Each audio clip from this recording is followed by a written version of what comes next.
Hi guys, ಎಲ್ರು ಹೇಗಿದ್ದೀರಾ? Welcome back to Kannada voice over. ನಾವಿವತ್ತು ನೋಡ್ತಾ ಇರೋದು 2024ರಲ್ಲಿ ಮಲಯಾಳಂನಲ್ಲಿ ರಿಲೀಸ್ ಆಗಿರುವಂತಹ ಮೂವಿ ಎ ಆರ್ಯಂ, ಅಂದ್ರೆ ಅಜಯ್ ಆಂಡೆ ರೆಂಡಾಮ್ ಮೋಷನಂ. ಎಕ್ಸ್ಪ್ಲನೇಷನ್ ಇಷ್ಟ ಆದ್ರೆ ಒಂದು ಲೈಕ್ ಮಾಡಿ, ಹಾಗೆ ಚಾನಲ್ ಅನ್ನ ಸಬ್ಸ್ಕ್ರೈಬ್ ಮಾಡಿ. ನೀವು ಮಾಡೋ ಪ್ರತಿಯೊಂದು ಲೈಕ್ಸ್ ನನಗೆ ಮುಂದಿನ ವಿಡಿಯೋಸ್ ಮಾಡ್ಲಿಕ್ಕೆ ಮೋಟಿವೇಶನ್ ಆಗಿರುತ್ತೆ. ಮೂವಿಯ ಸ್ಟಾರ್ಟಿಂಗ್ ಸೀನ್ ನಲ್ಲಿ ಲಕ್ಷ್ಮಿ ಅನ್ನೋ ಚಿಕ್ಕ ಹುಡುಗಿಯ ಅಜ್ಜಿ ಅವಳಿಗೆ ಕತೆ ಹೇಳುವ ಹಾಗೆ ನಮಗೆ ತೋರಿಸ್ತಾರೆ. ಹಲವು ವರ್ಷಗಳ ಹಿಂದೆ ಮನುಷ್ಯರು ಹಾಗೂ ಪ್ರಾಣಿಗಳು ಜೊತೆಗಿದ್ದ ಕಾಲದಲ್ಲಿ ಆಕಾಶದಿಂದ ಒಂದು ನಕ್ಷತ್ರ ಕಲ್ಲು ನಮ್ಮ ಹರಿಪುರಕ್ಕೆ ಬಂದು ಬಿತ್ತು. ಅದು ಕಳೆದು ಹಲವು ವರ್ಷಗಳ ನಂತರ ಈ ವಿಷಯ ಗೊತ್ತಾದಂತಹ ಎಡೆಕಲ್ನ ರಾಜ ಅವನ ಜನರೊಂದಿಗೆ ಬಂದು ನಮ್ಮ ಊರಿನಲ್ಲಿ ಬಿದ್ದಿದ್ದ ನಕ್ಷತ್ರ ಕಲ್ಲನ್ನ ಅವ್ರು ತಗೊಂಡು ಹೋದ್ರು. ರಾಜರ ಇಚ್ಛೆಯಂತೆ ಅವನ ಜನರೆಲ್ಲ ಸೇರಿ ಆ ಶಕ್ತಿಯುತವಾದ ನಕ್ಷತ್ರ ಕಲ್ಲಿನಿಂದ ದೀಪ ಬೆಳಗಿಸುವಂತಹ ಒಂದು ವಿಗ್ರಹವನ್ನ ರೆಡಿ ಮಾಡಿ ಆ ಜನರು ರಾಜನಿಗೆ ಕೊಟ್ರು. ಆ ವಿಗ್ರಹಕ್ಕೆ ಗುಡುಗು, ಮಿಂಚು ಹಾಗೂ ಗಾಳಿ ಮಳೆಯನ್ನು ತಡೆಯುವಂತಹ ಶಕ್ತಿ ಕೂಡ ಇತ್ತು. ರಾಜ ಆ ವಿಗ್ರಹವನ್ನ ಇಡ್ಲಿಕ್ಕೆ ಒಂದು ದೇವಸ್ಥಾನವನ್ನು ಕೂಡ ಕಟ್ಟಿಸಿದ್ರು. ಆ ವಿಗ್ರಹದ ಶಕ್ತಿಯಿಂದ ಎಡೆಕೆಲ್ ರಾಜರ ವಂಶದ ಸಮೃದ್ಧಿಗೆ ಹಾಗೂ ವೈಭವಕ್ಕೆ ಕಾರಣವಾಯಿತು. ಹಾಗಿರ್ಬೇಕಾದ್ರೆ ಒಂದು ಸಮಯದಲ್ಲಿ ಎಡೆಕೆಲ್ ರಾಜರಿಗೆ ಒಂದು ಸಮಸ್ಯೆ ಎದುರಾಯಿತು. ಪುಲಿಮುಟ್ಟು ಮೊಹಮ್ಮದ್ ಅನ್ನುವ ಸಮುದ್ರ ವ್ಯಾಪಾರಿ ನಮ್ಮ ಊರಿಗೆ ಬಂದು ನಮ್ಮ ಊರಿನಲ್ಲಿರುವ ಜನರಿಂದ ಹಣವನ್ನೆಲ್ಲ ವಸೂಲಿ ಮಾಡಿ ಅವರನ್ನ ಬಂದಿ ಮಾಡಿಸಿ ಅವರಿಂದ ಕೆಲಸಗಳನ್ನೆಲ್ಲ ಮಾಡಿಸ್ತಿದ್ದ. ಇದನ್ನ ಕೇಳಲಿಕ್ಕೆ ಬಂದಂತಹ ರಾಜರ ಅಳಿಯರಾದಂತಹ ಮಾನವರ್ಮ ಹಾಗೂ ಅವನ ಜನರನ್ನು ಕೂಡ ಈ ಪುಲಿಮುಟ್ಟ ಮೊಹಮ್ಮದ್ ಬಂಧಿಸಿದ್ದ. ಆಮೇಲೆ ಕೆಲವು ನಿಬಂಧನೆಗಳನ್ನು ಕೂಡ ಹಾಕಿದ್ದ. ಇದರಿಂದ ಕೋಪಗೊಂಡ ಎಡೆಕೆಲ್ ರಾಜ ತನ್ನ ಅಳಿಯನಾದ ಮಾನವರ್ಮನನ್ನು ಕಾಪಾಡ್ಲಿಕ್ಕೆ ತನ್ನ ಮಂತ್ರಿಯ ಮೂಲಕ ಹರಿಪುರಂನಲ್ಲಿರುವ ಕಲರಿ ವೀರನಾದ ಕೇಳುನನ್ನ ಕಲಿಸ್ತಾರೆ. ಕೇಳು ಮೊಹಮ್ಮದ್ ಇರುವ ಜಾಗಕ್ಕೆ ಹೋಗಿ ಅವನ ಜನರಿಗೂ ಮೊಹಮ್ಮದಿಗೂ ಹೊಡೆದು ಮಾನವರ್ಮನನ್ನು ಹಾಗೂ ಅಲ್ಲಿರುವ ಜನರನ್ನು ಎಲ್ಲರನ್ನು ಕಾಪಾಡ್ತಾನೆ. ರಾಜನ ಮರ್ಯಾದೆಯನ್ನು ಹಾಗೂ ಮಾನವರ್ಮನನ್ನು ಕಾಪಾಡಿದಕ್ಕೆ ರಾಜ ಕೇಳುವನ್ನ ಕರೆದು ನಿನಗೆ ಏನ್ ಬೇಕು ಹೇಳು, ಅದನ್ನ ನಾನು ಕೊಡ್ತೀನಿ ಅಂತ ಹೇಳ್ತಾರೆ. ಆವಾಗ ಕೇಳು ಹೇಳ್ತಾನೆ, ನಾನು ಚಿಕ್ಕ ವಯಸ್ಸಿನಿಂದಲೇ ನೋಡ್ಬೇಕು ಎನ್ನುವ ಒಂದು ವಸ್ತು ಇಲ್ಲಿದೆ. ಅದು ಬೇರೆ ಯಾವುದು ಅಲ್ಲ, ನಮ್ಮ ಊರಿಗೆ ಬಿದ್ದಂತಹ ನಕ್ಷತ್ರ ಕಲ್ಲಿನಿಂದ ನೀವು ಮಾಡಿರುವಂತಹ ವಿಗ್ರಹ. ಆ ವಿಗ್ರಹದ ಶಕ್ತಿಯಿಂದ ಈ ಊರಿನ ಬೆಳವಣಿಗೆ ಕೂಡ ಆಯ್ತು ಅಂತ ನಾನು ಕೇಳಿದ್ದೆ. ಆ ಬೆಳವಣಿಗೆಯು ನನ್ನ ಊರಾದಂತಹ ಹರಿಪುರದಲ್ಲಿಯೂ ಬೇಕು. ಆ ವಿಗ್ರಹ ಅಲ್ಲಿರುವ ಜನರಿಗೆ ಒಂದು ದಾರಿದೀಪವು ಕೂಡ ಆಗಿರುತ್ತೆ. ನೀವೇನಾದ್ರೂ ಪ್ರೀತಿಯಿಂದ ನನಗೆ ಕೊಡ್ಬೇಕು ಅಂತ ಇದ್ರೆ ಆ ವಿಗ್ರಹವನ್ನ ಕೊಟ್ರೆ ಸಾಕು ಅಂತ ಹೇಳ್ತಾನೆ. ರಾಜ ಒಂದ್ ಸೆಕೆಂಡ್ ಆಲೋಚನೆ ಮಾಡಿ ಅವನು ಕೊಟ್ಟಿರುವ ಮಾತನ್ನ ಉಳಿಸ್ಕೊಳ್ಳಿಕ್ಕೆ ಆ ವಿಗ್ರಹವನ್ನ ಕೇಳುಗೆ ಕೊಡ್ತಾರೆ. ಕೇಳುವುದನ್ನ ಸಂತೋಷದಿಂದ ಅವನ ಊರಾಗಿರುವಂತಹ ಹರಿಪುರಕ್ಕೆ ತಗೊಂಡು ಬರ್ತಾರೆ. ಆ ವಿಗ್ರಹವನ್ನ ಇಲ್ಲಿರುವ ಎಲ್ಲ ಜನರಿಗೆ ತೋರಿಸ್ತಾನೆ. ಈ ಊರಲ್ಲಿ ಕೆಳಗಿನ ಜಾತಿಯವರು ಮತ್ತು ಮೇಲಿನ ಜಾತಿಯವರು ಅಂತ ಎರಡು ಜಾತಿಯಾಗಿ ಡಿವೈಡ್ ಆಗಿದ್ರು. ಅದರಲ್ಲಿ ಕೆಳಗಿನ ಜಾತಿಯಲ್ಲಿ ಬೆಳೆದಂತಹ ಸಿಯೋದಿಯನ್ನ ಹುಡುಗಿಯನ್ನ ಕೇಳು ಪ್ರೀತಿಸ್ತಿದ್ದ.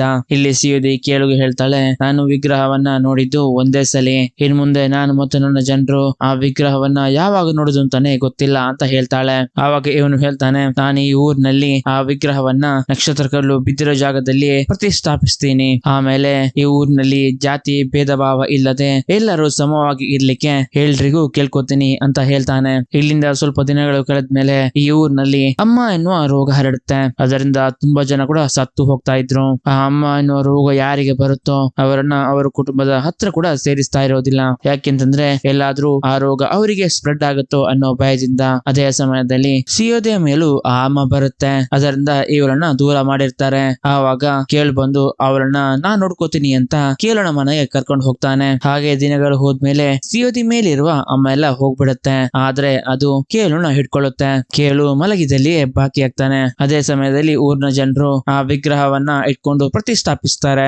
ಇಲ್ಲಿ ಕೇಳು ಅವನ ಕೆಲಸದಾಳುಗೆ ಕೇಳ್ತಾನೆ, ವಿಗ್ರಹವನ್ನ ಪ್ರತಿಷ್ಠಾಪಿಸಿದ್ರ ಅಂತ. ಅದಕ್ಕೆ ಅವನು ಕೂಡ ಪ್ರತಿಷ್ಠಾಪಿಸಿದ್ರು, ಆದ್ರೆ ನೀವ್ ಹೇಳಿದ ಹಾಗೆ ಯಾವ್ದೂ ಆಗ್ಲಿಲ್ಲ, ಆ ಜನರನ್ನ ಹತ್ರ ಕೂಡ ಸೇರಿಸಲಿಲ್ಲ ಅಂತ ಹೇಳ್ತಾನೆ. ಇದರಿಂದ ಕೇಳುಗೆ ತುಂಬಾ ಬೇಜಾರಾಗುತ್ತೆ. ಹಾಗೆ ಒಂದು ದಿನ ರಾಜರ ಅಳಿಯರಾದಂತಹ ಮಾನವರ್ಮ ಒಂದು ಲೆಟರ್ ನ ಹಿಡ್ಕೊಂಡು ಕೇಳುವನ್ನ ನೋಡ್ಲಿಕ್ಕೆ ಶ್ರೀಪುರಕ್ಕೆ ಬರ್ತಾರೆ. ಕೇಳುಗೆ ಈ ತರ ಆಗಿದೆ ಅಂತ ಗೊತ್ತಾಗಿ ಆ ಲೆಟರ್ ಅನ್ನ ಕೇಳುನ ಕೆಲಸದಾಳು ಕೈಯಲ್ಲಿ ಕೊಟ್ಟು, ಈ ಲೆಟರ್ ನ ಕೇಳುಗೆ ಕೊಡು, ಇದನ್ನ ಬೇರೆ ಯಾರು ಕೂಡ ಓದ್ಬಾರ್ದು ಅಂತ ಹೇಳ್ತಾರೆ. ಹಾಗೆ ಆ ಲೆಟರ್ ಕೂಡ ಕೇಳು ಕೈಗೆ ಕೂಡ ತಲುಪುತ್ತೆ. ಅದನ್ನ ಓದಿದ ಹಾಗೇನೆ ಕೇಳುಗೆ ಶಾಕ್ ಆಗುತ್ತೆ. ಕೇಳು ಆ ಲೆಟರ್ ಅನ್ನ ಓದಿ ಅದನ್ನ ಬೆಂಕಿಯಿಂದ ಸುಟ್ಟು ಹಾಕ್ತಾರೆ. ಹಾಗೆ ಸ್ವಲ್ಪ ದಿನದಲ್ಲಿ ಕೇಳು ಕೂಡ ಸತ್ತು ಹೋಗ್ತಾರೆ. ಈ ವಿಷಯ ಜ್ಯೋತಿಗೆ ಕೂಡ ಗೊತ್ತಾಗುತ್ತೆ. ಈ ವಿಷಯ ಗೊತ್ತಾಗಿ ಇವಳು ಅಳ್ಲಿಕ್ಕೆ ಶುರು ಮಾಡ್ತಾಳೆ. ಹಾಗೆ ಇವರು ಫ್ಯಾಮಿಲಿ ಜೊತೆ ಈ ಊರ್ ಬಿಟ್ಟೆ ಹೋಗ್ತಾರೆ. ಈ ಊರಿಗೆ ಆ ವಿಗ್ರಹವನ್ನ ತಂದಿರುವವರಾಗಿದ್ದಾರೆ ಮಹಾವೀರನ್ ಕೇಳು. ಹಾಗೆ ಅವರ ಕಥೆಯನ್ನ ಕೇಳಿ ಇವಾಗ ಬೆಳೆದಿರುವಂತಹ ಮಕ್ಕಳು ಎಲ್ಲ ಕಳರಿಯನ್ನ ಕಲಿತಿದ್ದಾರೆ. ಇವಾಗ ಆ ವಿಗ್ರಹವನ್ನ ಪ್ರತಿಷ್ಠಾಪಿಸಿದ ಜಾಗದಲ್ಲಿಯೇ ಇವಾಗ ಅದು ದೊಡ್ಡ ದೇವಸ್ಥಾನವಾಗಿ ಬೆಳೆದು ನಿಂತಿದೆ. ಕೇಳುವಾಗಿದ್ದಾರೆ ಈ ಹರಿಪುರದ ನೆಲದ ಸಮೃದ್ಧಿಗೆ ಕಾರಣ. 5 ವರ್ಷಗಳಿಗೊಮ್ಮೆ ನಮ್ಮ ದೇವಸ್ಥಾನದಲ್ಲಿ ನಡೆಯುವ ಕಲರಿ ಸಮಾರಂಭವು ವಿಗ್ರಹವನ್ನು ತಂದಿದ್ದ ಕೀಲುಗೆ ನಾವು ಸಲ್ಲಿಸುವ ಮರ್ಯಾದೆ ಅಂತ ಹೇಳ್ತಾರೆ. ಇಷ್ಟೆಲ್ಲ ಕಥೆಯನ್ನ ಹೇಳಿದ್ಮೇಲೆ ಲಕ್ಷ್ಮಿ ಅಜ್ಜಿಗೆ ಕೇಳ್ತಾಳೆ, ಹಾಗಾದ್ರೆ ಮಣಿಯನ್ನ ಕಥೆಯ ಯಾವಾಗ ಹೇಳ್ತೀಯಾ ಅಂತ. ಆವಾಗ ಅಜ್ಜಿ ಸಿಟ್ಟಿನಿಂದ ಹೇಳ್ತಾಳೆ, ಆ ವಿಗ್ರಹವನ್ನ ಕದಿಲಿಕ್ಕೆ ನೋಡ್ದ ಮಣಿಯನ್ನ ಕಥೆಯನ್ನ ಈ ನೈಟ್ ನಲ್ಲಿ ಯಾಕೆ ಹೇಳ್ತೀಯಾ, ಇವಾಗ ಹೇಳಲಿಕ್ಕೆ ಆಗೋದಿಲ್ಲ, ಸುಮ್ನೆ ಮಲಗು ಅಂತ ಅಜ್ಜಿ ಹೇಳ್ತಾಳೆ. ಇಲ್ಲಿಂದ ನಮಗೆ ಮಣಿಯನ್ ಅಂದ್ರೆ ಯಾರು ಅಂತ ಒಂದು ಫ್ಲಾಶ್ ಬ್ಯಾಕ್ ಅನ್ನ ತೋರಿಸ್ತಾರೆ. ಈ ಊರಿನಲ್ಲಿ ಅವನಷ್ಟು ದೊಡ್ಡ ಕಲ್ಲ ಬೇರೆ ಯಾರು ಇಲ್ಲ. ಅವನು ಯಾವ ವಸ್ತುವನ್ನ ಕದಿಬೇಕಾದ್ರೂ ಸೊಂಟಕ್ಕೆ 1 ಗಂಟೆಯ ಪಟ್ಟಿಯನ್ನೇ ಕಟ್ಟಿಕೊಂಡೇ ಎಲ್ಲಾ ದರೋಡೆಗಳು ಮಾಡ್ತಾನೆ. ಈ ಊರಿನ ಜಮೀನ್ದಾರ್ ಹಾಗೂ ಊರಿನ ಜನರೆಲ್ಲ ಅವನನ್ನ ಹಿಡಿಬೇಕು ಅಂತ ನೋಡ್ತಿರ್ತಾರೆ. ಅದೇ ಸಮಯದಲ್ಲಿ ಮಣಿಯನ್ ಕೂಡ ಇಲ್ಲಿಗೆ ಬರ್ತಾನೆ. ಆ ಜಮೀನ್ದಾರ್ಗೆ ಗೊತ್ತಾಗದೇನೆ ಅವನ ಕುತ್ತಿಗೆಯಲ್ಲಿದ್ದ ಚಿನ್ನದ ಚೈನ್ ಹಾಗೂ ಅವನ ಚಿನ್ನದ ಹಲ್ಲನ್ನು ಕೂಡ ತಗೊಂಡು ಹೋಗ್ತಾನೆ. ಇಲ್ಲಿಗೆ ಸೀನ್ ಕಟ್ ಮಾಡಿ ಪ್ರೆಸೆಂಟ್ ನಲ್ಲಿ ತೋರಿಸ್ತಾರೆ. ಲಕ್ಷ್ಮಿ ಅವರ ಫ್ರೆಂಡ್ಸ್ ಗೆ ಮಣಿಯನ್ ಬಗ್ಗೆ ಒಳ್ಳೆ ರೀತಿಯಲ್ಲಿ ಹೇಳ್ತಿರ್ತಾಳೆ. ಅದೇ ಸಮಯದಲ್ಲಿ ಮಣಿಯ ಮೊಮ್ಮಗನಾಗಿರುವಂತಹ ಅಜಯನ್ಗೆ ಈ ಊರಿನ ಜನರೆಲ್ಲ ಅವಮಾನ ಮಾಡ್ತಿರ್ತಾರೆ. ಈ ಊರಿನಲ್ಲಿ ಯಾವುದೇ ವಸ್ತು ಕಾಣೆ ಆದ್ರೂ ಅದನ್ನ ಅಜಯನೇ ಕದ್ದಿರೋದು, ಯಾಕೆಂತಂದ್ರೆ ಇವನು ಮಣಿಯ ಮೊಮ್ಮಗನಾಗಿರ್ತಾನೆ ಅಂತ ಹೇಳಿ ಊರ್ ಜನರು ಎಲ್ಲರೂ ಇವನಿಗೆ ಅವಮಾನ ಮಾಡ್ತಿರ್ತಾರೆ. ಇಲ್ಲಿ ಈ ತರ ನಡೆಯೋದನ್ನ ಲಕ್ಷ್ಮಿ ಕೂಡ ನೋಡ್ತಾಳೆ. ಇವಳಿಗೆ ಮಣಿಯನ್ ಬಗ್ಗೆ ಗೊತ್ತಿರುವುದರಿಂದ ಮಣಿಯನ್ ಮೇಲೆ ಒಂದು ಒಳ್ಳೆ ಅಭಿಪ್ರಾಯ ಇರುತ್ತೆ. ಹಾಗೆ ಇರ್ಬೇಕಾದ್ರೇನೆ ಅಜಯನನ್ನು ಕೂಡ ಫ್ರೆಂಡ್ ಮಾಡ್ಕೋತಾಳೆ. ಹೇಗಿರ್ಬೇಕಾದ್ರೆ ಅಜಯನ್ ತನ್ನ ಅಜ್ಜಿ ಹತ್ರ ಹೇಳ್ತಿರ್ತಾನೆ, ನನ್ನ ಸ್ಕೂಲ್ ಅಲ್ಲಿಯೂ ಯಾರು ಒಟ್ಟಿಗೆ ಸೇರಿಸ್ಕೊಳ್ಳೋದಿಲ್ಲ, ಸ್ಕೂಲ್ ಅಲ್ಲಿ ಯಾವ ವಸ್ತು ಕೂಡ ಕಾಣೆ ಆದ್ರೂ ಅದನ್ನ ನನ್ನ ಮೇಲೆ ಕಟ್ಟಿ ಬಿಡ್ತಾರೆ ಅಂತ ಅಜ್ಜಿಗೆ ಹೇಳ್ತಿರ್ತಾನೆ. ಈ ಅಜ್ಜಿ ಬೇರೆ ಯಾರು ಅಲ್ಲ, ಮಣಿಯನ್ನ ಹೆಂಡತಿ ಆಗಿರ್ತಾಳೆ. ಮಣಿಯನ್ಗೆ ಹೆಂಡತಿ ಹಾಗೂ ಒಬ್ಳು ಮಗಳಿರ್ತಾಳೆ. ಆ ಮಗಳ ಮಗನೇ ಅಜಯನ್ ತನ್ನಿಗೆ ಯಾರು ಫ್ರೆಂಡ್ಸ್ ಇಲ್ಲ ಅಂತ ಕಾಗೆಗಳ ಜೊತೆ ಫ್ರೆಂಡ್ಸ್ ಅನ್ನ ಮಾಡ್ಕೊಂಡಿರ್ತಾನೆ. ಅದರ ಮೂಲಕನೇ ಇವನಿಗೆ ಅವಮಾನ ಮಾಡಿದ ಆ ವ್ಯಕ್ತಿಯ ಅಂಗಡಿಯ ಕೀಯನ್ನ ತಗೊಂಡ್ ಬರ್ಲಿಕ್ಕೆ ಹೇಳ್ತಾನೆ. ಈ ವ್ಯಕ್ತಿ ಸ್ನಾನ ಮುಗಿಸಿ ಕೀಯನ್ನ ಹುಡುಕ್ಲಿಕ್ಕೆ ನೋಡ್ಬೇಕಾದ್ರೆ ಕೀ ಮಿಸ್ ಆಗಿರೋದು ಗೊತ್ತಾಗುತ್ತೆ. ಹಾಗೆ ಇಲ್ಲಿ ಫುಲ್ ಆಗಿ ಹುಡುಕಾಡ್ಲಿಕ್ಕೆ ಶುರು ಮಾಡ್ತಾರೆ. ಇದಾಗಿರುತ್ತೆ ಅಜಯನ ಮೊದಲನೇ ಕಳ್ಳತನ. ಇಲ್ಲಿಗೆ ಸೀನ್ ಕಟ್ ಆಗಿ ಹಲವು ವರ್ಷಗಳ ನಂತರ ತೋರಿಸ್ತಾರೆ. ಅಜಯನ್ ದೊಡ್ಡ ವ್ಯಕ್ತಿಯಾಗಿ ಬೆಳೆದಿರ್ತಾನೆ. ಹಾಗೆ ಇವನು ರೇಡಿಯೋದಲ್ಲಿ ಮಾತಾಡ್ತಿರೋದನ್ನ ತೋರಿಸ್ತಾರೆ. ಇವನು ಮಾತಾಡ್ತಿರೋದು ಬೇರೆ ಯಾರ ಹತ್ರ ಅಲ್ಲ, ಇದೇ ಊರಿನಲ್ಲಿರುವ ಚೇತುರಿ ನಂಬಿಯಾರ್ ಎನ್ನುವ ಜಮೀನ್ದಾರ್ನ ಮಗಳಾಗಿರುವ ಲಕ್ಷ್ಮಿಯನ್ನ. ಈ ಲಕ್ಷ್ಮಿ ಬೇರೆ ಯಾರು ಅಲ್ಲ, ಚಿಕ್ಕ ವಯಸ್ಸಿನಲ್ಲಿ ಅಜಯನ ಜೊತೆ ಫ್ರೆಂಡ್ ಆಗ್ಬೇಕು ಅಂತ ಅನ್ಕೊಂಡಿರೋಳು. ಇವನ ಹತ್ರ ಇರೋದು ಆಮ್ ರೇಡಿಯೋ. ಇವನ್ ಮಾತಾಡ್ಬೋದು, ಅದ್ರ ಆ ಕಡೆಯಿಂದ ಕೇಳಿಸ್ಕೊಳ್ಳಿಕ್ಕೆ ಮಾತ್ರ ಸಾಧ್ಯ. ಹಾಗೆ ಇವನು ಪ್ರೀತಿಯಿಂದ ಮಾತಾಡೋದು ಅವಳು ರೇಡಿಯೋ ಮುಖಾಂತರ ಕೇಳಿಸ್ಕೊಳ್ತಿರ್ತಾಳೆ. ಇವನೊಬ್ಬ ಟೆಕ್ನಿಷಿಯನ್ ಕೂಡ ಆಗಿರ್ತಾನೆ. ಹಾಗೆ ಇವನು ಮಾತಾಡ್ತಿರ್ಬೇಕಾದ್ರೆ ಇವಳ ಹಿಂದೆ ಅವಳ ತಂದೆ ಬಂದು ಮಗಳೇ ಊಟಕ್ಕೆ ಬಾ ಅಂತ ಕರೀತಾರೆ. ಇವಳು ಕೂಡ ಭಯದಿಂದ ರೇಡಿಯೋವನ್ನ ಆಫ್ ಮಾಡ್ತಾಳೆ. ಮತ್ತೆ ಇದನ್ನ ಕನೆಕ್ಟ್ ಮಾಡ್ಲಿಕ್ಕೆ ನೋಡ್ತಾಳೆ, ಆದ್ರೆ ಕನೆಕ್ಟ್ ಆಗ್ತಾ ಇರೋದಿಲ್ಲ. ಮುಂದಿನ ದಿನ ಬೆಳಗ್ಗೆ ಇದೇ ಜಮೀನ್ದಾರ್ ಮನೆಯಲ್ಲಿರುವ ಮೋಟರ್ ವರ್ಕ್ ಆಗೋದಿಲ್ಲ ಅಂತ ಸರಿ ಮಾಡ್ಲಿಕ್ಕೆ ಹೀರೋನನ್ನ ಕರೀತಾರೆ. ಆವಾಗ ಇಲ್ಲಿರುವ ಜಮೀನ್ದಾರ್ ಅವ್ರ ಜೊತೆ ಇರುವ ವ್ಯಕ್ತಿ ಜೊತೆ ಹೇಳ್ತಾನೆ, ಮೋಟರ್ನ ಸರಿ ಮಾಡ್ಲಿಕ್ಕೆ ಇವನನ್ನ ಬಿಟ್ಟು ಬೇರೆ ಯಾರು ಈ ಊರಲ್ಲಿ ಇಲ್ವಾ ಅಂತ. ಯಾಕೆ ಅಂತಂದ್ರೆ ಇವನು ಮಣಿಯನ್ನ ಫ್ಯಾಮಿಲಿ ಅಲ್ವಾ, ಅದಕ್ಕೆ ಇವನ ತಾಯಿಯನ್ನು ಈ ಊರಿನ ದೇವಸ್ಥಾನದ ಒಳಗೆ ಕೂಡ ಬಿಡ್ತಾ ಇರೋದಿಲ್ಲ. ಹಾಗೆ ಇವನು ಮೋಟರ್ ರಿಪೇರ್ ಮಾಡ್ಲಿಕ್ಕೆ ಹೋಗ್ತಾನೆ. ನೋಡ್ಬೇಕಾದ್ರೆ ಆ ಫ್ಯೂಸ್ ನೊಳಗೆ ಉಪ್ಪನ್ನ ಯಾರು ಹಾಕಿರ್ತಾರೆ. ಆ ಉಪ್ಪನ್ನ ಹಾಕಿರೋದು ಬೇರೆ ಯಾರು ಅಲ್ಲ, ಈ ಮೂವಿಯ ಹೀರೋಯಿನಿ ಆದ ಲಕ್ಷ್ಮಿ ಆಗಿರ್ತಾಳೆ. ಈ ಒಂದು ರೀಸನ್ ಅನ್ನ ಇಟ್ಕೊಂಡಾದ್ರೂ ಇಬ್ರು ಮೀಟ್ ಮಾಡ್ಬೋದಲ್ವಾ ಅಂತ.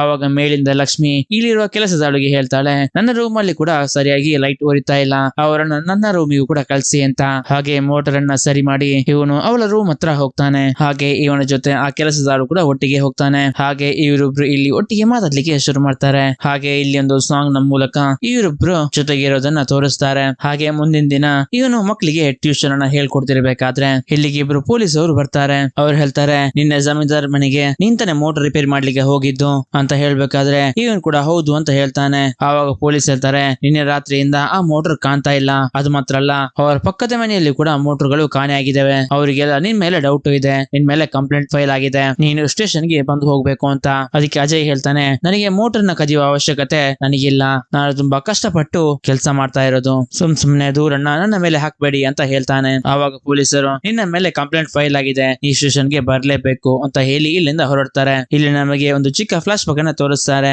ಇವನು ಆ ಒಂದು ಶಾಪ್ ನ ಕೀಯನ್ನ ಕಾಗೆ ಮೂಲಕ ಇವನು ಕದ್ದಿರ್ತಾನೆ. ಆ ಕೀಯನ್ನ ತಗೊಂಡು ಹೋಗಿ ಅಜ್ಜಿಗೆ ತೋರಿಸಿದಾಗ ಅಜ್ಜಿಗೆ ಹ್ಯಾಪಿ ಆಗುತ್ತೆ. ಮತ್ತೆ ಹೇಳ್ತಾರೆ, ನೀನು ಮನೆಯ ರಕ್ತ ಅಂತ ಪ್ರೂವ್ ಮಾಡಿದೆ ಅಂತ. ಇದನ್ನ ನೋಡಿದ ಅವನ ತಾಯಿ ಇವನಿಗೆ ಬೈತಾರೆ, ನೀನು ಕೂಡ ನಿನ್ನ ತಂದೆಯ ತರನೇ ಕಳ್ಳತನದ ಕೆಲಸ ಮಾಡ್ತಾ ಇದ್ದೀಯಾ, ಮೊದ್ಲು ಹೋಗಿ ಈ ಕೀಯನ್ನ ಯಾರಿಂದ ತೆಗ್ದಿಯೋ ಅವರಿಗೆ ಕೊಟ್ಟು ಬಾ ಅಂತ.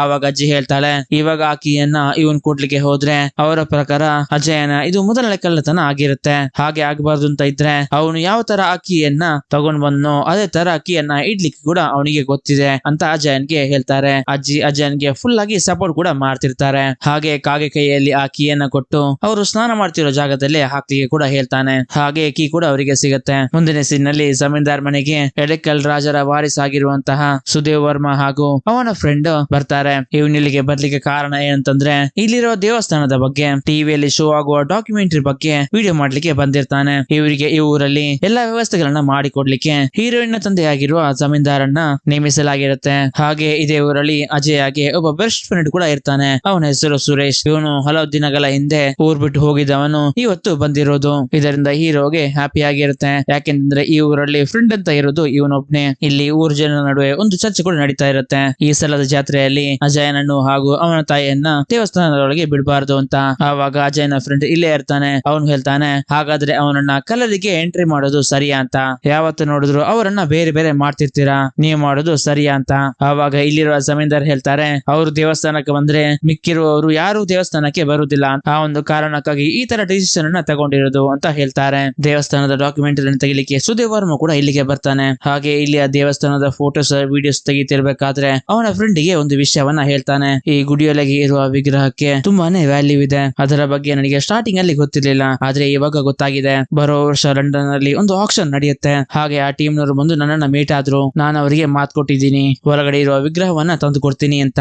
ಆ ವಿಗ್ರಹ ಒಂದು ಹಿಡನ್ ಟ್ರೆಷರ್ ಆಗಿರುತ್ತೆ ಹಾಗೂ ಇನ್ವ್ಯಾಲ್ಯೂಬಲ್ ಆಗಿದೆ ಅಂತ ಅವನ ಫ್ರೆಂಡ್ ಗೆ ಹೇಳ್ತಿರ್ತಾನೆ. ಮತ್ತೆ ಇವರಿಬ್ರು ಕಲರ್ ಪ್ರಾಕ್ಟೀಸ್ ನಡೆಯುವ ಜಾಗಕ್ಕೆ ಹೋಗ್ತಾರೆ. ಇಲ್ಲಿ ನಮ್ಮ ಹೀರೋ ಅಜಯ್ ಕೂಡ ಇರ್ತಾನೆ. ಹಾಗೆ ಪ್ರಾಕ್ಟೀಸ್ ಮಾಡ್ತಿರುವ ಅಜಯನ ಫೋಟೋವನ್ನ ಕೂಡ ಸುದೇವ್ ತಗೋತಾನೆ. ಯಾಕೆ ಅವನ ಫೋಟೋವನ್ನ ತಗೊಂಡದ್ದು ನಿಮಗೆ ಆಮೇಲೆ ಗೊತ್ತಾಗುತ್ತೆ. ಹಾಗೆ ಅವತ್ತಿನ ದಿನನೇ ರಾತ್ರಿಗೆ ಅಜಯನ್ ಲಕ್ಷ್ಮಿನ ಮೀಟ್ ಆಗ್ಲಿಕ್ಕೆ ಅವಳ ಮನೆಗೆ ಹೋಗ್ತಾನೆ. ಹಾಗೆ ಅವಳನ್ನ ಮೀಟ್ ಆಗಿ ಇಲ್ಲಿಂದ ಹೋಗ್ತಿರ್ಬೇಕಾದ್ರೆ ಅದೇ ಸಮಯದಲ್ಲಿ ಯಾರೋ ಒಬ್ಬ ಕಳ್ಳ ಇದೇ ಮನೆಗೆ ಕದಿಲಿಕ್ಕೆ ಬಂದಿರ್ತಾನೆ. ಆ ಕಳ್ಳನ ನೋಡಿದ ಜಮೀನ್ದಾರನ ಮನೆಯವರು ಕಳ್ಳ ಕಳ್ಳ ಎಂದು ಕಿರಿಚಾಡ್ಲಿಕ್ಕೆ ಶುರು ಮಾಡ್ತಾರೆ. ಇಲ್ಲಿಗೆ ಬಂದಿರುವ ಕಳ್ಳ ಕೂಡ ಸೊಂಟಕ್ಕೆ ಗಿಜ್ಜೆಯನ್ನ ಕಟ್ಟಿಕೊಂಡು ಮನೆಯ ತರನೇ ಕದಿಲಿಕ್ಕೆ ಟ್ರೈ ಮಾಡ್ತಿರ್ತಾನೆ. ಜಮೀನ್ದಾರನ ಮನೆಯವರು ಕಳ್ಳ ಕಳ್ಳ ಅಂತ ಹೇಳ್ತಿರ್ಬೇಕಾದ್ರೆ ಅವನಿಂದ ಓಡಿ ಹೋಗ್ತಾನೆ. ಅದೇ ಸಮಯದಲ್ಲಿ ಅಜಯ್ ಕೂಡ ಇಲ್ಲೇ ಇರ್ತಾನೆ. ಅಜಯ್ ಅವಾಗ ಯೋಚಿಸ್ತಾನೆ, ಎಲ್ಲಾದ್ರೂ ನಾನು ಇವಾಗ ಸಿಕ್ಕಿ ಬಿದ್ರೆ ನಾನು ನಿಜವಾದ ಕಳ್ಳ ಅಂತ ಅನ್ಕೋತಾರೆ. ಹಾಗೆ ಅನ್ಕೊಂಡು ಆ ಕಳ್ಳನನ್ನ ಫಾಲೋ ಮಾಡ್ಲಿಕ್ಕೆ ಶುರು ಮಾಡ್ತಾನೆ. ಆದ್ರೆ ಆ ಕಳ್ಳ ಎಲ್ಲಿಗೆ ಹೋದ ಅಂತ ಅಜಯ್ಗೆ ಗೊತ್ತಾಗುದಿಲ್ಲ. ಹಾಗೆ ಅಜಯ್ ಇಲ್ಲಿಂದ ಮನೆಗೆ ಹೋಗ್ತಿರ್ಬೇಕಾದ್ರೆ ಇವನ ಮುಂದೆ ಪೊಲೀಸ್ ಜೀಪ್ ಬಂದು ನಿಂತ್ಕೊಳ್ಳುತ್ತೆ. ಅವ್ರು ಕೇಳ್ತಾರೆ, ಇಷ್ಟೊತ್ತು ರಾತ್ರಿಯಲ್ಲಿ ಎಲ್ಲಿಗೆ ಹೋಗಿ ಬರ್ತಿದ್ಯಾ ಅಂತ. ಇವನು ಏನು ಹೇಳದ ಕಾರಣ ಇವರನ್ನು ಅರೆಸ್ಟ್ ಮಾಡಿ ಪೊಲೀಸ್ ಸ್ಟೇಷನ್ ಗೆ ಕರ್ಕೊಂಡು ಹೋಗಿ ಇವರಿಗೆ ಸರಿಯಾಗಿ ಹೊಡಿತಾರೆ. ಇವನಿಗೆ ನೋವು ತಾಳಲಾರದೆ ಒಂದು ಸ್ಪೆಷಲ್ ಆಗಿರೋ ಲಾಕ್ ಅನ್ನ ಆ ಪೊಲೀಸ್ಗೆ ಹಾಕ್ತಾನೆ. ಇದರಿಂದ ಪೊಲೀಸ್ ಕೆಳಗಡೆ ಬೀಳ್ತಾನೆ. ಹಾಗೆ ಅವನನ್ನ ಹಾಸ್ಪಿಟಲ್ ಗೆ ಕೂಡ ಕರ್ಕೊಂಡು ಹೋಗ್ತಾರೆ. ಮುಂದಿನ ದಿನ ಇದೇ ಪೊಲೀಸ್ ಸ್ಟೇಷನ್ ಗೆ ಎಸ್ಐ ಆಗಿ ಸೈಫುದ್ದೀನ್ ಅನ್ನೋ ವ್ಯಕ್ತಿ ಜಾಯ್ನ್ ಆಗ್ತಾರೆ. ಹಾಗೆ ಎಸ್ಐ ಅಜಯನ ಕರೆದು ಹೇಳ್ತಾರೆ, ಈ ಕಳ್ಳತನದ ಕೇಸಲ್ಲಿ ನೀನಾಗಿದ್ಯಾ ಪ್ರೈಮ್ ಸಸ್ಪೆಕ್ಟ್. ನೀನೇ ಮಾಡಿದ್ಯಾ ಅಂತ ಹೇಳೋದಿಕ್ಕೆ ನಮ್ಮ ಹತ್ರ ಯಾವ ಸಾಕ್ಷಿ ಕೂಡ ಇಲ್ಲ. ನೀನು PSC ರ್ಯಾಂಕ್ ಸ್ಟೂಡೆಂಟ್ ಅಲ್ವಾ. ನೀನು ಏನಾದ್ರೂ ಆತರ ಮಾಡ್ಲಿಕ್ಕೆ ಹೋದ್ರೆ ನಿನ್ನ ಕೆರಿಯರ್ ಸ್ಪಾಯ್ಲ್ ಆಗ್ಬಹುದು. ಇವಾಗ ನೀನು ಇಲ್ಲಿಂದ ಹೊರಟು ಹೋಗು ಅಂತ ಹೇಳ್ತಾರೆ. ಹಾಗೆ ಇಲ್ಲಿಂದ ಹೊರಗಡೆ ಬರ್ಬೇಕಾದ್ರೆ ಊರ್ ಜನರು ಕೂಡ ಹೊರಗಡೆ ಇರ್ತಾರೆ. ಇವನು ಹೊರಗಡೆ ಬಂದಿರೋದನ್ನ ನೋಡಿ ಇವನು ಹೇಗೆ ಹೊರಗಡೆ ಬಂದ, ಇವನು ಜೈಲಲ್ಲಿ ಇರ್ಬೇಕಿತ್ತಲ್ಲ ಅಂತ ಕೂಡ ಮಾತಾಡ್ತಿರ್ತಾರೆ. ಹಾಗೆ ಮನೆಯಲ್ಲಿ ಅಜಯ್ನ ತಾಯಿ ಹೇಳ್ತಿರ್ತಾರೆ, ನಮಗೆ ಈ ತರ ಅವಮಾನವನ್ನೆಲ್ಲ ನಾವು ಸಹಿಸಿಕೊಂಡು ಇಲ್ಲಿ ಇರೋದು ಬೇಡ, ನಾವು ಇಲ್ಲಿಂದ ಬೇರೆ ಊರಿಗೆ ಹೊರಟೋಗೋಣ ಅಂತ. ಅದಕ್ಕೆ ಅಜಯನ್ ಹೇಳ್ತಾನೆ, ಇಷ್ಟು ದಿನ ನಾವು ಇಲ್ಲೇ ತಾನೆ ಇದ್ದಿದ್ದು, ನಾವು ಹುಟ್ಟಿದ್ದು ಬೆಳೆದಿದ್ದು ಎಲ್ಲ ಇದೇ ಊರಲ್ಲ, ಈ ಊರು ಬಿಟ್ಟು ಬೇರೆಲ್ಲಿಗೆ ಹೋಗೋದು ಅಂತ. ಹಾಗೆ ಇವರು ಮಾತಾಡಿ ಮನೆಯೊಳಗೆ ಹೋಗ್ತಿರ್ಬೇಕಾದ್ರೆ ಅಜಯನ ಫ್ರೆಂಡ್ ಸುರೇಶ್ ಬರ್ತಾನೆ. ಇವನು ಟೆನ್ಷನ್ ಅಲ್ಲಿ ಕೂಡ ಇರ್ತಾನೆ. ಹಾಗೆ ಇವನು ಅಜಯನ್ಗೆ ಹೇಳ್ತಾನೆ, ದೇವಸ್ಥಾನದಲ್ಲಿ ಕಳ್ಳತನ ನಡೀತಾ ಇದೆ ಅಂತ. ಹಾಗೆ ಆ ದೇವಸ್ಥಾನಕ್ಕೆ ಸುರೇಶ್ ಹಾಗೂ ಅಜಯನ್ ಹೋಗ್ತಾರೆ. ಅಜಯನ್ ಅಲ್ಲಿ ಹೋಗಿ ನೋಡಿದಾಗ ವಿಗ್ರಹ ಇರುವ ಗುಡಿಯ ಅಂಚನ್ನ ಯಾರೋ ಓಪನ್ ಮಾಡಿ ಒಳಗೆ ಹೋಗಿರೋ ಹಾಗೆ ಇವನಿಗೆ ಕಾಣಿಸುತ್ತೆ. ಹಾಗೆ ಇವನು ಆ ಗುಡಿಯ ಮೇಲೆ ಹತ್ತಿ ವಿಗ್ರಹ ಇದೆಯಾ ಅಂತ ಚೆಕ್ ಮಾಡಿದಾಗ ಗುಡಿಯೊಳಗೆ ವಿಗ್ರಹ ಇರೋದಿಲ್ಲ, ಅದು ಮಿಸ್ಸಿಂಗ್ ಆಗಿರುತ್ತೆ. ಇವನು ಕೆಳಗಡೆ ಇಳಿದು ಬಂದು ಸುರೇಶ್ಗೆ ವಿಗ್ರಹ ಕಾಣೆಯಾಗಿದೆ ಅಂತ ಹೇಳ್ತಾನೆ. ಇದನ್ನು ಕೇಳಿದ ಸುರೇಶ್ಗೆ ಇನ್ನೂ ಟೆನ್ಷನ್ ಆಗುತ್ತೆ. ಅವನು ಹೇಳ್ತಾನೆ, ಇದೆಲ್ಲ ಅವನ ಟ್ರ್ಯಾಪ್ ಆಗಿರ್ಬೋದಾ ಅಂತ.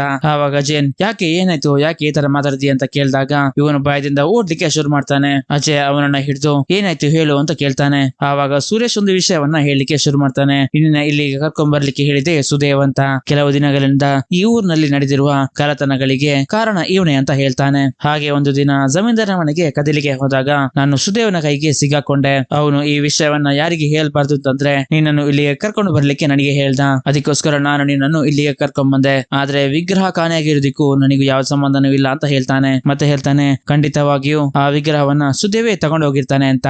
ಅದೇ ಸಮಯದಲ್ಲಿ ಇವರ ಮುಂದೆ ಒಂದು ಕಾರ್ ಬಂದು ನಿಂತ್ಕೊಳ್ಳುತ್ತೆ. ಅದರಿಂದ ಸುದೇವ್ ಮತ್ತು ಅವನ ಫ್ರೆಂಡ್ಸ್ ಹೊರಗಡೆ ಬರ್ತಾರೆ. ಸುರೇಶ್ ಸುದೇವ್ಗೆ ಹೇಳ್ತಾನೆ, ವಿಗ್ರಹವನ್ನ ತಗೊಂಡು ಎಲ್ಲಿಗೆ ಎಸ್ಕೇಪ್ ಆಗ್ಲಿಕ್ಕೆ ನೋಡ್ತಾ ಇದೀಯಾ, ಮರ್ಯಾದೆಯಿಂದ ತೆಗ್ದಿರೋ ವಿಗ್ರಹವನ್ನ ಅಲ್ಲಿಯೇ ತಗೊಂಡೋಗಿ ಇಡು, ಇಲ್ಲಾಂದ್ರೆ ಊರ್ ಜನರಿಗೆ ಹೇಳಿ ನಿನ್ನನ್ನ ಇಲ್ಲಿಯೇ ಸಾಯಿಸ್ತೀನಿ ಅಂತ ಹೇಳ್ತಾನೆ. ಅವಾಗ ಸುದೇವ್ ಹೇಳ್ತಾನೆ, ಇದುವರೆಗೆ ಆ ವಿಗ್ರಹವನ್ನ ಕತ್ತಿರೋದು ನಾನು, ಆದ್ರೆ ಇವಾಗ ಅದು ಅಜಯನ್ ಆಗಿರ್ತಾನೆ. ಹೇಗೆಂತಂದ್ರೆ ಇವನು ಮೇಲೆ ಹತ್ತಿ ವಿಗ್ರಹ ಇದೆಯಾ ಅಂತ ನೋಡ್ಲಿಕ್ಕೆ ಹೋಗಿದ್ದನ್ನ ವಿಡಿಯೋ ಮಾಡಿ ಅಜಯನ್ಗೆ ತೋರಿಸ್ತಾನೆ. ಅಜಯನ್ ಸುದೇವ್ಗೆ ಆ ವಿಗ್ರಹ ಎಲ್ಲಿದೆ ಅಂತ ಹೇಳು ಅಂತ ಕೇಳ್ತಾನೆ. ಆವಾಗ ಸುದೇವ್ ಕಡ ಆ ವಿಗ್ರಹ ನನ್ನ ಹತ್ರನೇ ಇದೆ, ಆದ್ರೆ ಅದು ಫೇಕ್ ಅಂತ ಹೇಳ್ತಾನೆ. ಆ ವಿಗ್ರಹವನ್ನ ಸುದೇವ್ ತಗೊಂಡು ಅವನ್ ಮಾಡಿರೋ ವಿಡಿಯೋವನ್ನ ಇಲ್ಲಿರುವ ಜನರಿಗೆ ತೋರಿಸಿ ವಿಗ್ರಹವನ್ನ ಕದ್ದಿರೋದು ಅಜಯನ್ ಅಂತ ಹೇಳಲಿಕ್ಕೆ ಪ್ಲಾನ್ ಮಾಡಿರ್ತಾನೆ. ಆದ್ರೆ ಅದು ಇವಾಗ ಫೇಕ್ ಅಂತ ಗೊತ್ತಾಗಿ ಇವಾಗ ಇವರನ್ನು ನೋಡ್ಕೊಂಡು ಇಲ್ಲಿಗೆ ಬಂದಿರ್ತಾನೆ. ಆ ವಿಗ್ರಹ ಫೇಕ್ ಅಂತ ಗೊತ್ತಾಗಿ ಇವರಿಗೆ ಕೂಡ ಶಾಕ್ ಆಗುತ್ತೆ. ಇಲ್ಲಿಗೆ ಸೀನ್ ಕಟ್ ಆಗಿ ಮನೆಯನ್ನ ಫ್ಲಾಶ್ ಬ್ಯಾಕ್ ಅನ್ನ ತೋರಿಸ್ತಾರೆ. ಮನೆಯನ್ನು ಅರೆಸ್ಟ್ ಮಾಡ್ಲಿಕ್ಕೆ ಈ ಊರಿನ ಜನರೆಲ್ಲ ಸೇರಿ ಒಬ್ಬ ಪೊಲೀಸ್ ಆಫೀಸರ್ ಅನ್ನು ಮನೆಯ ಮನೆಗೆ ಕರ್ಕೊಂಡು ಬರ್ತಾರೆ. ಆದ್ರೆ ಮಣಿ ಇಲ್ಲಿ ಇರೋದಿಲ್ಲ.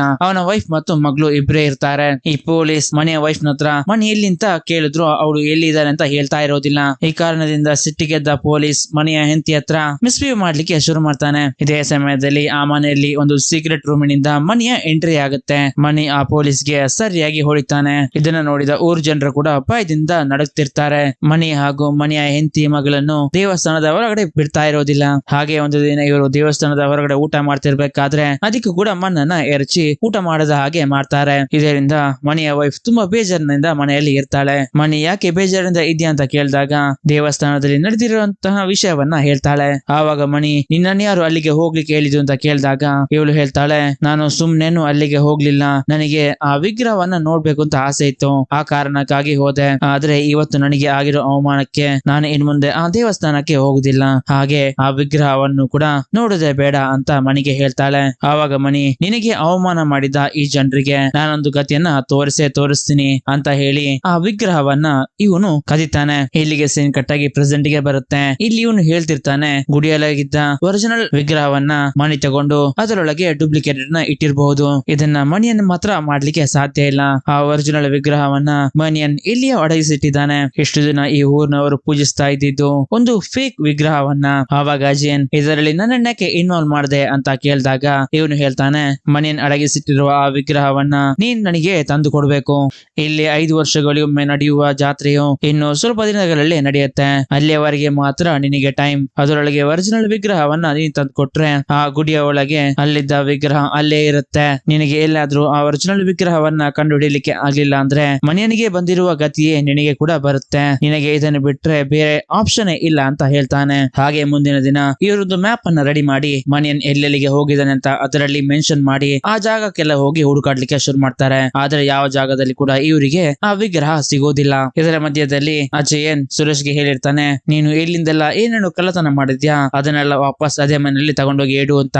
ಹಾಗೆ ಸುರೇಶ್ ಕೂಡ ಇರ್ತಾನೆ. ಮತ್ತೆ ಅವನು ಲಕ್ಷ್ಮಿನ ಮೀಟ್ ಆಗ್ಲಿಕ್ಕೆ ಅವಳ ಮನೆಗೆ ಹೋಗ್ತಾನೆ. ನಡೆದಿರುವ ಎಲ್ಲಾ ವಿಷಯಗಳನ್ನು ಲಕ್ಷ್ಮಿಗೆ ಹೇಳ್ತಾನೆ. ಆವಾಗ ಲಕ್ಷ್ಮಿ, ಇದನ್ನೆಲ್ಲ ನೀನು ಪೊಲೀಸ್ ಸ್ಟೇಷನ್ ಅಲ್ಲಿ ಹೋಗಿ ಹೇಳ್ಬೋದಲ್ಲ ಅಂತ ಹೇಳಿದಾಗ ಅಜಯನ್ ಹೇಳ್ತಾನೆ, ಆಲ್ರೆಡಿ ಪೊಲೀಸರಿಗೆ ನನ್ನ ನೋಡಿದ್ರೆ ಆಗೋದಿಲ್ಲ, ಆಮೇಲೆ ಆ ಕಳ್ಳತನ ಮಾಡಿದ್ದು ನಾನೇ ಅಂತ ವಿಡಿಯೋಸ್ ಮಾಡಿ ಅವ್ರು ಇಟ್ಕೊಂಡಿದ್ದಾರೆ. ಇನ್ನು ಜಾತ್ರೆಗೆ 2 ದಿನ ಇರೋದು, ಏನ್ ಮಾಡ್ಬೇಕು ಅಂತಾನೆ ಗೊತ್ತಾಗ್ತಾ ಇಲ್ಲ ಅಂತ ಹೇಳ್ಬೇಕಾದ್ರೆ ಇವಳು ಹೇಳ್ತಾಳೆ, ನೀನು ಇದುವರೆಗೆ ಹುಡುಕಿದ ಜಾಗ ಎಲ್ಲ ಮಣಿ ಹೋಗಿರೋದು, ಆದ್ರೆ ಮಣಿಗೆ ಎಲ್ಲಿಗೆಲ್ಲ ಹೋಗ್ಲಿಕ್ಕೆ ತಾಕತ್ತಿದೆ ಅನ್ನೋದನ್ನ ಯೋಚನೆ ಮಾಡು, ಆವಾಗ ನಿನಗೆ ದಾರಿ ಕಾಣಿಸ್ಬೋದು ಅಂತ ಹೇಳ್ತಾಳೆ. ಅವಳ ಮಾತನ್ನ ಕೇಳಿ ಅಜಯನ್ ಅವನ ಮ್ಯಾಪ್ ಅನ್ನ ನೋಡಿ ಮಣಿ ಬೆಟ್ಟದ ಹತ್ರ ಹೋಗ್ಲಿಕ್ಕೆ ಸಾಧ್ಯ ಇದೆ ಅಂತ ತಿಳ್ಕೊಂಡು ಇವನು ಬೆಟ್ಟದಲ್ಲಿರುವ ಗುಹೆಗೆ ಆ ವಿಗ್ರಹವನ್ನ ಉಟ್ಕೊಂಡು ಹೋಗ್ತಾನೆ. ಹಾಗೆ ಇವನು ಹೋಗ್ತಿದ್ದ ಹಾಗೇನೆ ಆಕ್ಸಿಜನ್ ಸಾಕಾಗದೆ ಇವನು ಪ್ರಜ್ಞೆ ತಪ್ಪಿ ಬೀಳ್ತಾನೆ. ಹಾಗೆ ಸ್ವಲ್ಪ ಹೊತ್ತಲ್ಲಿ ಎದ್ದು ನೋಡಿದಾಗ ಇವನ ಮುಂದೆ ಮಣಿ ನಿಂತಿರೋ ಹಾಗೆ ಕಾಣಿಸುತ್ತೆ. ಹಾಗೆ ಇವನಿಗೆ ಯಾರೋ ದಾರಿ ತೋರಿಸುವ ಹಾಗೆ ಇವನಿಗೆ ಅನ್ಸಿ ಇವನು ಮುಂದೆ ಹೋಗ್ಲಿಕ್ಕೆ ಸ್ಟಾರ್ಟ್ ಮಾಡ್ತಾನೆ. ಹಾಗೆ ಹೋಗ್ತಿದ್ದ ಹಾಗೇನೆ ಅಲ್ಲಿರೋ ಕಲ್ಲಿನ ಮೇಲೆ ಯಾವುದೋ ಒಂದು ಹಿಸ್ಟ್ರಿಯನ್ನ ಬರ್ದಿರೋ ಹಾಗೆ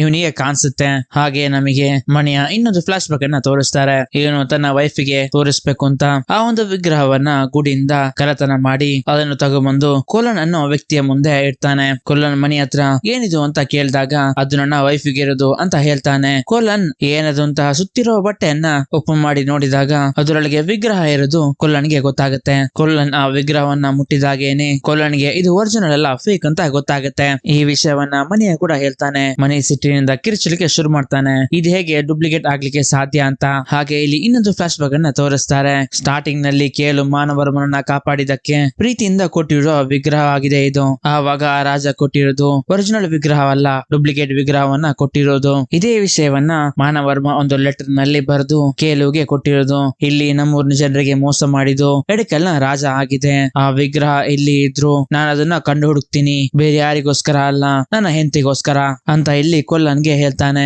ಆ ವಿಗ್ರಹ ರಾಜರ ಅರಮನೆಯಲ್ಲಿದೆ ಅಂತ ಮಣಿಗೆ ಗೊತ್ತಾಗಿ ಮಣಿ ಹಾಗೂ ಕೊಲ್ಲನ್ ಅರಮನೆ ಹತ್ರ ಹೋಗ್ತಾರೆ. ರಾಜ ಮನೆತನದವರು ಯಾವುದೋ ಒಂದು ಸಮಾರಂಭಕ್ಕಾಗಿ ಅರಮನೆ ಬಿಟ್ಟು ಹೊರಗಡೆ ಹೋಗಿರ್ತಾರೆ. ಇಲ್ಲಿ ಸ್ವಲ್ಪ ಕಾವಲಾಳಿಗಳು ಮಾತ್ರ ಇರ್ತಾರೆ. ಮಣಿ ಅವರಿಗೆ ಹೊಡೆದು ಆ ಅರಮನೆಯೊಳಗೆ ವಿಗ್ರಹವನ್ನ ಉಟ್ಕೊಂಡು ಹೋಗ್ತಾನೆ. ಹಾಗೆ ಈ ಅರಮನೆಯಲ್ಲಿದ್ದಂತಹ ಒಂದು ಅಂಡರ್ ಗ್ರೌಂಡ್ ಗೆ ಇವರು ಹೋಗ್ತಾರೆ. ಆ ಅಂಡರ್ ಗ್ರೌಂಡ್ ಗ್ರೌಂಡ್ ಇಂದ ಇವರು ಹೋಗ್ತಿದ್ದ ಹಾಗೇನೆ ಪ್ರತಿಯೊಂದು ಹೆಜ್ಜೆ ಹೆಜ್ಜೆಗೂ ಟ್ರಾಪ್ ಗಳನ್ನ ಸೆಟ್ ಮಾಡಿರ್ತಾರೆ. ಅದನ್ನೆಲ್ಲ ಹೇಗೋ ದಾಟಿ ಲಾಸ್ಟ್ ಆಗಿ ಒಂದು ರೂಮ್ ಗೆ ರೀಚ್ ಆಗ್ತಾರೆ. ಅಲ್ಲಿ ಒಂದು ಪಜಲ್ ತರ ಲಾಕ್ ಇರುತ್ತೆ. ಅದು ನವಗ್ರಹಗಳಿಂದ ಕೂಡಿರುತ್ತೆ. ಅದನ್ನ ಮಾಡಿ ಸಾಲ್ವ್ ಮಾಡ್ಲಿಕ್ಕೆ ಟ್ರೈ ಮಾಡ್ತಾನೆ. ಆದ್ರೆ ಅದು ರಾಂಗ್ ಆದ ಕಾರಣ ಇಲ್ಲಿ ನೀರ್ ತುಂಬಿಕೊಳ್ಳಿಕ್ಕೆ ಶುರು ಆಗುತ್ತೆ. ಮತ್ತೆ ಇವನು ಬೇರೆ ತರದ ಲಾಕ್ ಅನ್ನ ಟ್ರೈ ಮಾಡ್ತಾನೆ. ಅಷ್ಟೊತ್ತಿಗಾಗ್ಲೇ ನೀರು ಫುಲ್ ಆಗಿರುತ್ತೆ. ಇವನು ಹೇಗೋ ಕಷ್ಟಪಟ್ಟು ಆ ಲಾಕ್ ಅನ್ನ ಸಾಲ್ವ್ ಮಾಡ್ತಾನೆ. ಹಾಗೆ ಡೋರ್ ಕೂಡ ಓಪನ್ ಆಗುತ್ತೆ. ಹಾಗೆ ಅಲ್ಲಿಂದ ಎದ್ದು ನೋಡ್ಬೇಕಾದ್ರೆ ಇವನ ಕಣ್ಮುಂದೆನೆ ಇವ್ರು ಹುಡ್ಕೊಂಡ್ ಬಂದ ಆ ಒಂದು ವಿಗ್ರಹ ಇಲ್ಲಿರುತ್ತೆ. ಆ ವಿಗ್ರಹವನ್ನ ಮಣಿಯನ್ ಕೈಯಲ್ಲಿ ಇಟ್ಕೊಂಡ ಹಾಗೇನೆ ಇವನ ಸುತ್ತ ಇರೋ ನೀರು ಎಲ್ಲ ಗ್ರಾವಿಟಿಯಲ್ಲಿ ತೇಲಿಕ್ಕೆ ಶುರು ಆಗುತ್ತೆ. ಇಲ್ಲಿಗೆ ಸೀನ್ ಕಟ್ ಆಗಿ ಪ್ರೆಸೆಂಟ್ ಗೆ ಬರುತ್ತೆ. ಆ ಗುಹೆಯಿಂದ ಇವನು ಹೊರಗಡೆ ಬಂದ ಹಾಗೇನೆ ಹೊರಗಡೆ ಸುದೇವ್ ಕಾಯ್ತಾ ಇರ್ತಾನೆ. ಸುದೇವ್ ಅಜಯ್ಗೆ ಹೇಳ್ತಾನೆ, ಆದಷ್ಟು ಬೇಗ ಆ ವಿಗ್ರಹವನ್ನ ಕಂಡು ಹುಡ್ಕೋ ಅಂತ ಅಜಯ್ಗೆ ಪ್ರೆಷರ್ ಕೊಡ್ತಾ ಇರ್ತಾನೆ. ಹಾಗೆ ಇವರು ಹೋಟೆಲ್ ನಲ್ಲಿ ಟೀ ಕುಡಿತಿರ್ಬೇಕಾದ್ರೆ ಲಕ್ಷ್ಮಿ ಬಗ್ಗೆ ತಪ್ಪಾಗಿ ಮಾತಾಡ್ಲಿಕ್ಕೆ ಇಲ್ಲಿನ ಜನರು ಶುರು ಮಾಡ್ತಾರೆ. ಇದನ್ನ ಕೇಳಿದ ಅಜಯನ್ ಒಂದು ಕ್ಯಾಸೆಟ್ ನಲ್ಲಿ ಅವನ ವಾಯ್ಸ್ ನ ರೆಕಾರ್ಡ್ ಮಾಡಿ ಸುರೇಶ್ ಹತ್ರ ಕೊಟ್ಟು ಪ್ಲೇ ಮಾಡ್ಲಿಕ್ಕೆ ಹೇಳ್ತಾನೆ. ಇವನು ಹೇಳಿರೋ ಮಾತುಗಳು ಇಡೀ ಮೈಕ್ ನಲ್ಲಿ ಈ ಊರಿನ ಜನರಿಗೆ ಎಲ್ರಿಗೆ ಕೇಳಿಸೋ ಹಾಗೆ ಹೇಳ್ತಾನೆ. ಅದು ಏನಂತಂದ್ರೆ, ನಾನು ಚೆತ್ತುಟ್ಟಿ ನಂಬಿಯಾರ್ ಅಂದ್ರೆ ಜಮೀನ್ದಾರ್ನ ಮಗಳನ್ನ ಪ್ರೀತಿಸ್ತಾ ಇದ್ದೀನಿ ಅಂತ. ಮತ್ತೆ ಅವಳ ಬಗ್ಗೆ ಈ ಊರಿನವರು ತಪ್ಪಾಗಿ ಮಾತಾಡೋದು ನನಗೆ ಸ್ವಲ್ಪ ಕೂಡ ಇಷ್ಟ ಇಲ್ಲ. ಆ ಒಂದು ಕಾರಣಕ್ಕಾಗಿ ಈ ವಾಯ್ಸ್ ನ ರೆಕಾರ್ಡ್ ಮಾಡಿ ಎಲ್ಲರಿಗೆ ಕೇಳುವ ಹಾಗೆ ಹೇಳ್ತಾ ಇದ್ದೀನಿ ಅಂತ ಅದರಲ್ಲಿ ಹೇಳ್ತಾನೆ. ಈ ವಿಷಯವನ್ನ ಕೇಳಿದ ಜಮೀನ್ದಾರ್ ಅಂದ್ರೆ ಲಕ್ಷ್ಮಿಯ ತಂದೆ ಇವಳ ಹತ್ರ ಬಂದು ಹೇಳ್ತಾರೆ, ಅವನು ಹೇಳಿದ್ದು ನಿಜಾನ ಅಂತ. ಅದಕ್ಕೆ ಇವಳು ಸುಮ್ನೆ ಇರ್ತಾಳೆ. ಮತ್ತೆ ಹೇಳ್ತಾರೆ, ನೀನು ಈ ತರ ಮಾಡ್ತೀಯ ಅಂತ ನಾನು ಅನ್ಕೊಂಡೇ ಇರ್ಲಿಲ್ಲ. ನೀನು ಅವನನ್ನು ಮದ್ವೆ ಆಗ್ಬೇಕು ಅಂತ ಅನ್ಕೊಂಡಿರೋದು ದೊಡ್ಡ ತಪ್ಪು. ನನಗೆ ನಿನ್ನನ್ನ ಸಾಯಿಸ್ಲಿಕ್ಕೆ ಆಗುದಿಲ್ಲ, ಆದ್ರೆ ಅವನನ್ನು ಸಾಯಿಸ್ಲಿಕ್ಕೆ ಆಗುತ್ತೆ. ಈ ಮಾತನ್ನ ನೆನಪಿಟ್ಕೋ ಅಂತ ಜಮೀನ್ದಾರ್ ಅವರ ಮುಖವನ್ನ ಟಚ್ ಮಾಡ್ಕೊಂಡೇ ಹೇಳ್ತಾರೆ. ಇವರೇಕೆ ಮುಖವನ್ನ ಟಚ್ ಮಾಡ್ಕೊಂಡು ಹೇಳಿದ್ರು ಅಂತ ನಮಗೆ ಸ್ವಲ್ಪ ಹೊತ್ತಲ್ಲಿಯೇ ಗೊತ್ತಾಗುತ್ತೆ. ಅಜಯ್ ನಡೆದಿರುವ ಎಲ್ಲಾ ವಿಷಯವನ್ನು ಅವನ ತಾಯಿ ಹತ್ರ ಹೇಳ್ಕೊತಾನೆ. ಇನ್ನು 2 ದಿನದಲ್ಲಿ ಆ ದೇವಸ್ಥಾನವನ್ನು ಓಪನ್ ಮಾಡ್ತಾರೆ. ಹಾಗೆ ಓಪನ್ ಮಾಡ್ಬೇಕಾದ್ರೆ ಒಳಗಡೆ ವಿಗ್ರಹ ಇಲ್ಲದಿರೋದನ್ನ ಅವ್ರು ಕಂಡಾಗ, ನನ್ನ ಅಜ್ಜನ ತರನೇ ನಾನು ಒಬ್ಬ ಕಳ್ಳನಾಗಿರ್ತೀನಿ ಅಂತ ಹೇಳ್ಬೇಕಾದ್ರೆ ಅವನ ತಾಯಿ ಹೇಳ್ತಾರೆ, ನನ್ನ ತಂದೆ ಆ ವಿಗ್ರಹವನ್ನ ಕಳ್ಳತನ ಮಾಡಿದ ಕಾರಣಕ್ಕಾಗಿ ನಾವಿವಾಗ ಈ ತರ ಕಷ್ಟಗಳನ್ನ ಅನುಭವಿಸ್ತಿರೋದು ಅಂತ ಅನ್ಸುತ್ತೆ ಅಂತ ಹೇಳ್ತಾರೆ. ಇಲ್ಲಿಗೆ ಸೀನ್ ಕಟ್ಟಾಗಿ ಫ್ಲಾಶ್ ಬ್ಯಾಕ್ ಅನ್ನ ತೋರಿಸ್ತಾರೆ. ಅರಮನೆಯಿಂದ ತಂದಿರುವಂತಹ ವಿಗ್ರಹ ಮತ್ತು ಆ ಡೂಪ್ಲಿಕೇಟ್ ವಿಗ್ರಹವನ್ನ ತನ್ನ ಹೆಂಡತಿಯ ಮುಂದೆ ತಗೊಂಡೋಗಿ ಇಡ್ತಾನೆ. ಅವಳು 2 ವಿಗ್ರಹವನ್ನ ನೋಡಿ ಶಾಕ್ ಆಗಿ ಇದರಲ್ಲಿ ಯಾವ್ದು ಒರಿಜಿನಲ್ ವಿಗ್ರಹ ಅಂತ ಕೇಳ್ತಾಳೆ. ಅವಾಗ ಮಣಿ ಕೂಡ ಕಪ್ಪು ಪೈಂಟ್ ಹೊಡೆದಿರುವ ವಿಗ್ರಹವನ್ನ ತೋರಿಸ್ತಾನೆ. ಅದನ್ನ ಇವಳು ಮುಟ್ಟಿದ ಹಾಗೇನೆ ಇವಳ ತುಟಿಗೆ ಆಗಿರುವ ಗಾಯ ಆಟೋಮೆಟಿಕ್ ಆಗಿ ಗುಣವಾಗುತ್ತೆ. ಇದರಿಂದ ಅವಳಿಗೆ ತುಂಬಾ ಖುಷಿ ಆಗುತ್ತೆ. ನಾವು ಇಷ್ಟು ದಿನಗಳಿಂದ ಇದನ್ನ ನೋಡ್ಲಿಕ್ಕೆ ಕಾಯ್ತಾ ಇದ್ವಿ, ಆದ್ರೆ ಇವಾಗ ಈ ವಿಗ್ರಹ ನಮ್ಮ ಮನೆಯಲ್ಲೇ ಇದೆ ಅಂತ. ನಾನಿವಾಗ ದೇವಸ್ಥಾನಕ್ಕೆ ಹೋಗ್ತೀನಿ, ಅದು ಡೂಪ್ಲಿಕೇಟ್ ವಿಗ್ರಹದೊಂದಿಗೆ ಅದು ಎಲ್ಲಿತ್ತೋ ಅಲ್ಲೇ ಇಡ್ತೀನಿ. ಒರಿಜಿನಲ್ ವಿಗ್ರಹ ನಮ್ಮ ಮನೆಯಲ್ಲಿ ಇರ್ಲಿ ಅಂತ ಹೇಳಿ ಡೂಪ್ಲಿಕೇಟ್ ವಿಗ್ರಹವನ್ನ ತಗೊಂಡು ಹೋಗ್ತಾನೆ. ಹಾಗೆ ಅದನ್ನ ತಗೊಂಡು ಹೋಗ್ತಿರ್ಬೇಕಾದ್ರೆ ದಾರಿ ಮಧ್ಯೆನೆ ಊರಿನ ಜನರೆಲ್ಲ ಸೇರಿ ಅವರನ್ನ ಬಲೆ ಹಾಕಿ ಹಿಡಿತಾರೆ. ಅದರಿಂದ ಮಣಿ ಹೇಗೋ ತಪ್ಪಿಸ್ಕೊತಾನೆ. ಹಾಗೆ ಊರಿನ ಜನರು ಎಲ್ಲರೂ ಸೇರಿ ಇವನನ್ನ ಸಾಯಿಸ್ಲಿಕ್ಕೆ ಬಂದಾಗ ಎಲ್ಲರಿಗೆ ಹೊಡೆದು ಇವನು ಎಸ್ಕೇಪ್ ಆಗ್ತಾ ಇರ್ತಾನೆ. ಹಾಗೆ ಒಂದು ತೋಟದ ನಡುವಲ್ಲಿ ಆ ವಿಗ್ರಹವನ್ನ ಇಟ್ಟು ಅಲ್ಲಿರೋ ಜನರ ಜೊತೆ ಫೈಟ್ ಮಾಡ್ತಿರ್ಬೇಕಾದ್ರೆ ಒಬ್ಬ ವ್ಯಕ್ತಿ ಬಂದು ಅದೇನು ಅಂತ ಓಪನ್ ಮಾಡಿ ನೋಡ್ತಾನೆ. ಆವಾಗ ಅದನ್ನ ನೋಡಿ ಇವನಿಗೆ ಶಾಕ್ ಆಗುತ್ತೆ. ಆವಾಗ್ಲೇ ಊರಿನ ಜನರಿಗೆ ಈ ವ್ಯಕ್ತಿ ಹೇಳ್ತಾನೆ, ಇವನು ವಿಗ್ರಹವನ್ನ ಕಳ್ಳತನ ಮಾಡಿದಾನೆ ಅಂತ.